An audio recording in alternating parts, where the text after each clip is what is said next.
Right now, most organizations are treating AI in much the same way as they treated the early internet, as a means to replicate existing processes, cut costs, become efficient and go faster.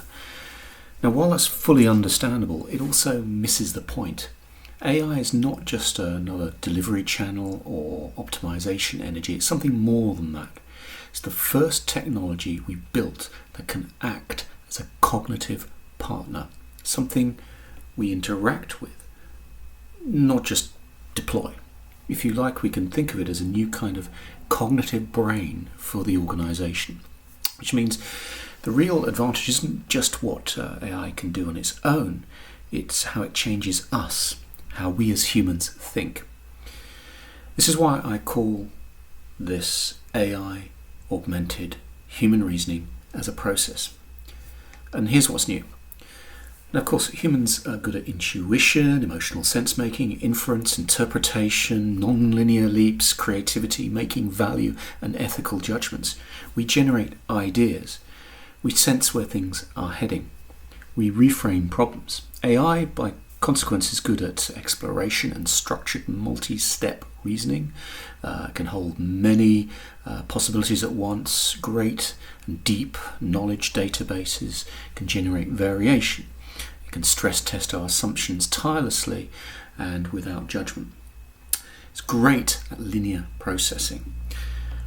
So when you put that together, intuition, if you like, with linear processing, what you get is something different that happens. You get a cognitive partner effect, and you do this by AI riffing. And through that riffing process, you can surface and evolve new syntheses and new solutions. Throw out a thought, recurse, see where it leads, evolve. Now you can explore ideas, whereas before you might have had to justify them. So we move from epistemic closure to epistemic openness. This is not new in principle. It's the way that Talmudic reasoning works. It's the way that Lennon and McCartney, other songwriters, riff to create. So we should not be afraid of it. It's just giving us new capability. It creates, if you like, a safe cognitive space that's available, scalable, and cheap. It also means that thinking is no longer locked inside individuals' heads. There are certain traces, certain reasoning traces that we can capture and share with teams that is beneficial not just for the individual and those teams and the organisation, but also shows an evolution of our practice, an evolution also in how AI helps us because it learns as well. And that all this matters because oftentimes organisations shut down ideas too early. Not because they lack creativity, but because exploration has always been considered too expensive or too difficult and time intensive to enact. So it's my contention that AI augmented human reasoning as a process is a phase change that changes everything. It will reshape product and service innovation, strategic and policy decision making, how organizations manage risk and uncertainty, even how collective thinking, brainstorming, or executive meetings, for instance, how they happen in the moment, and how it also reveals in a non-political and judgmental way, because it's through AI, new critiques and new solutions.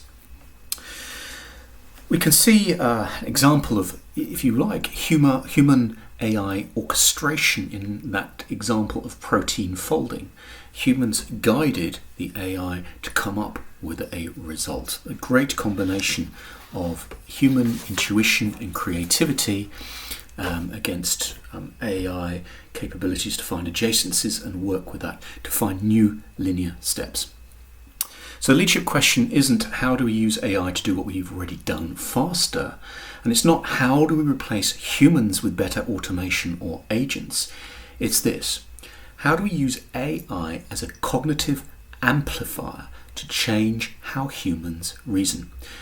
Because leaders who treat AI as a cost-saving tool will optimize the past. Leaders who treat it as a new cognitive process will shape what comes next.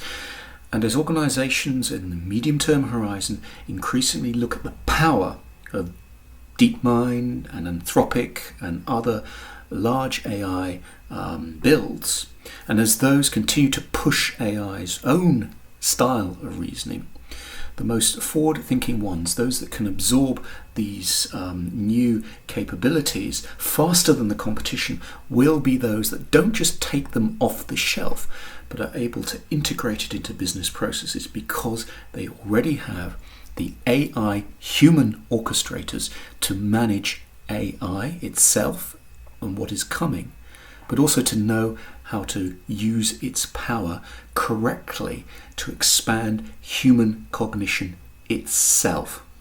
So, the ones that will win will not be those that are best on AI on its own. They'll be the one with the best human AI orchestrators, is my summation of that. So we create a new kind of cognitive partnership, not just a smarter machine. You cannot avoid this. Systems like DeepMind and Anthropic are coming close now. They're coming down the line.